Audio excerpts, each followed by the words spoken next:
నేను ఈరోజు మునక్కాయ పచ్చడి చేస్తున్నా. ఎలా చేయాలో నేను చూపిస్తాను. 1/2 కేజీ వరకు మునక్కాయలు తీసుకున్నా.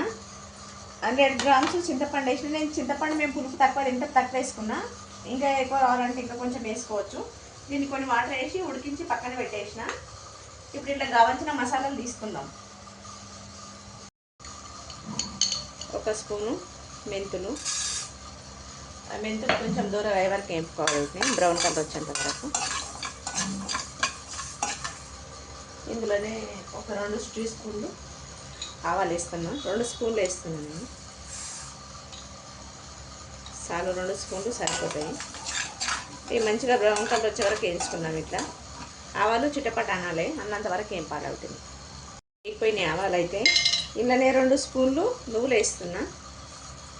నువ్వులు వేసుకుంటే మంచి టేస్ట్ వస్తుంది పచ్చడి, అందుకే వేస్తున్నాను నేను నువ్వులు. 2 స్పూన్లు వేస్తున్నా. ఇక మసాలాలు ఇట్లా మంచిగా వేగే వరకు కలుపుకోవాలి.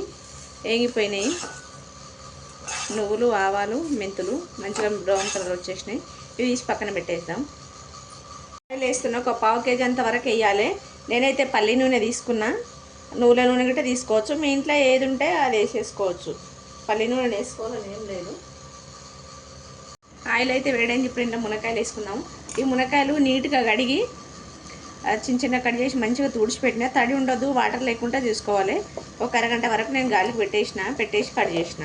ఇవి కొన్ని వేయించి ఆయిల్లో ఫ్రై చేసుకున్నాను. ఇప్పుడు ఆయిల్ ఎక్కువ కాగేదాకా ఉంచొద్దు, కొంచెం వేడి కాగానే వేసుకోవాలి. ఎక్కువ కాగితే ఈ మునక్కాయలు పొట్టు ఊడిపోతాయి. ఊడిపోయి పచ్చడి అంతా పొట్టు అవుతాయి. అట్లా కాకుండా కొంచెం గోరువెచ్చగా అయినాక వేసుకోవాలి. దాన్ని కొన్ని వేసుకొని ఇట్లా వేపుకోవాలి. మంచిగా కలుపుకుంటాం. ఇట్లా పొయ్యి చిన్నగా పెట్టుకొని వేపుకోవాలి. ఇవి మరీ పెద్దగా పెట్టద్దు.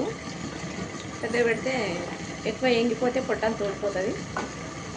కొంచెం లైట్గా వేపుకోవాలంటే మంటలో పెట్టుకొని మాత్రం వేగదాకా వేపుకోవాలి.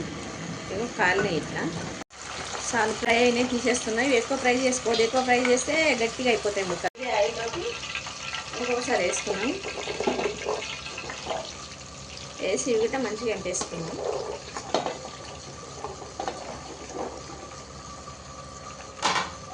మంట మీడియంలో పెట్టి ఎంపుకు ఫ్రై చేసుకోవాలి. ఇది ఇక రెండోసారి వేసిన ఇవి కూడా ఎంగిపోయినాయి మంచిగా ఆయిల్లో. ఇగో మంచిగా ఫ్రై అయినాయి. తీసేద్దాం. ఇవినా తీసి పక్కన పెట్టేస్తాం.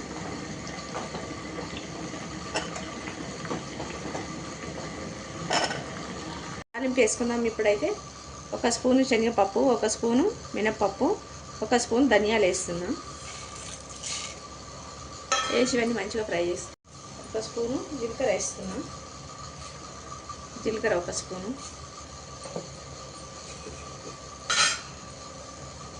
కొన్ని ఆవాలు కలిపి వేస్తాను. సపరేట్ ఏం లేవు. 2 ఎండుమిర్చి వేస్తున్నాం. ఈ మధ్యలోకి చించేసుకున్నాం. ఇట్లా చిన్నగా, మరి చిన్న కాకుండా మధ్యలో తీసేసి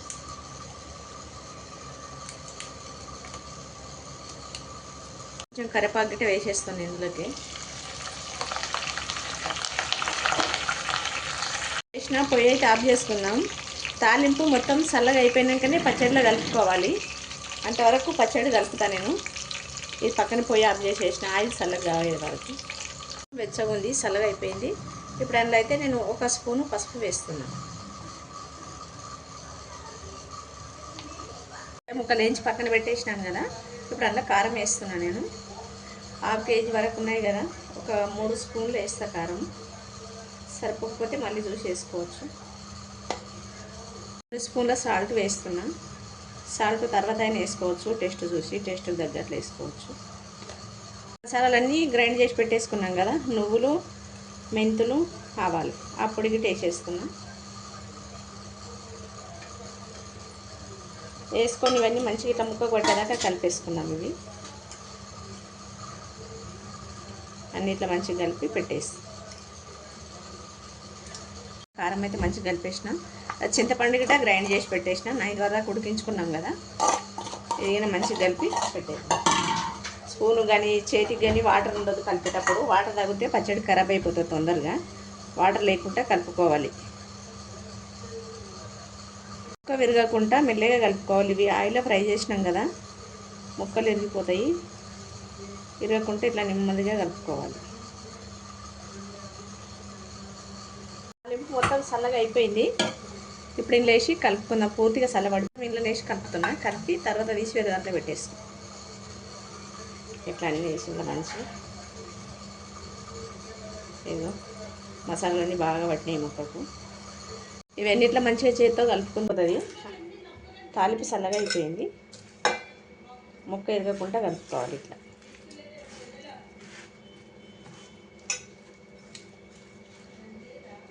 ఇప్పుడైతే 10 నుంచి ఒక 20 వరకు ఎల్లిగడ్డలు ఇట్లా దొడ్బడి మిక్సీ పట్టేసిన. తాలింపులకి వేసుకోవచ్చు, కానీ నేను తాలింపులు వేయలేను. తాలింపులు వేస్తే తినరు పిల్లలు, ఏర్పడేస్తారని ఇగో ఇట్లా కచ్చపచ్చ పట్టేసి ఇలా కలిపేసుకుందాం మంచిగా. దీన్ని అయితే ఇట్లా మంచిగా కలిపేసుకుందాం. ఇంతకుముందే కలిపి పెట్టేసిన, ఇంకా కొంచెం ఇట్లా కలిపి. పొట్టు తీయలేదు, పొట్టు తీయకుండానే మిక్సీ పట్టిన. పొట్టు తీయొద్దు. చాలా బాగా వచ్చింది ఈ పచ్చడి. ఒక 2 రోజుల వరకు దీన్ని ఊరనియాలి. నేనైతే ఒక గిన్నెలోకి వేసి పెట్టినా. ఇది ఊరినాక తర్వాత ఒక గ్లాసు బాటిల్లోకి వేసి పెట్టుకోవచ్చు. ప్లాస్టిక్ డబ్బాలకు వేయొద్దు. ఆయిల్ 2 రోజులు అయినాక చూద్దాం. తక్కువ పడితే ఇంకా కొంచెం వేడి చేసి కలుపుకోవచ్చు. ఊరితే ఆయిల్ పైకి వస్తుంది. ఇప్పుడే కలిపినాం కదా, ఆయిల్ అంతా లోపలికి వెళ్ళిపోయింది. మూత పెట్టేసి 2 రోజుల వరకు పక్కన పెడతా. 2 రోజులు అయినాక చూపిస్తాను. పెట్టేస్తాను. తడి ఉంటే బూజు వచ్చేస్తుంది. 2 రోజులు అయినాక చూపిస్తా. 2 రోజుల వరకు కూరనిద్దాం. ఇక మునక్కాయ పచ్చడి అయితే 2 రోజులు ఊరబెట్టినాం కదా. ఇక 2 రోజుల తర్వాత ఇట్లా అయింది. చూడండి ఒకసారి. ఆయిల్ అంతా పైకి తేలింది. ఇదంతా మంచిగా కలుపుకొని తడి ఉన్నది, తడి స్పూన్ కానీ తడితో చేతి కానీ ఏది పెట్టొద్దు. పెట్టకపోతే ఖరాబ్గా. తడి చేయి పెడితే, తడితో స్పూన్ పెడితే బూజు వచ్చేస్తుంది. ఇట్లా ఒక సీసా బాటిల్లకు పెట్టేసి పెట్టుకోవాలి. ఫ్రిడ్జ్లో పెట్టాలంటే ఫ్రిడ్జ్లో పెట్టుకోవచ్చు, లేదంటే బయట పెట్టుకున్నా ఇది ఖరాబ్ కాదు. ఇది నేను 1/2 కేజీ మునక్కాయలు తీసుకుంటే ఒక కేజీ బాటిల్ కొంచెం తక్కువైంది. మసాలాలన్నీ కలిపి ఆయిల్ అంతా అడుక్కుపోయింది. ఆయిల్ అంతా వేరుతుంది. ఆయిల్ ఫుల్గా ఉండాలి, లేకపోతే బూజు వస్తుంది. ఆయిల్ అంతా అడుక్కి వెళ్ళిపోయింది కదా. ఇదంతా మంచిగా ఇట్లా ప్రెస్ చేసి పెట్టుకోవాలి. పెట్టుకుంటే ఆయిల్ అంతా పైకి వస్తుంది. పైకి వస్తే ముక్క బూజు పట్టదు. ఇట్లా చేస్తే ఆయిల్ వచ్చేస్తుంది. ఇక పైకి ఆయిల్ ఉన్నది ముక్క అంతా. ఇట్లా మంచిగా అది పెట్టుకోవాలి. పెట్టుకుంటే ఆయిల్ అంతా పైకి తేలుతుంది.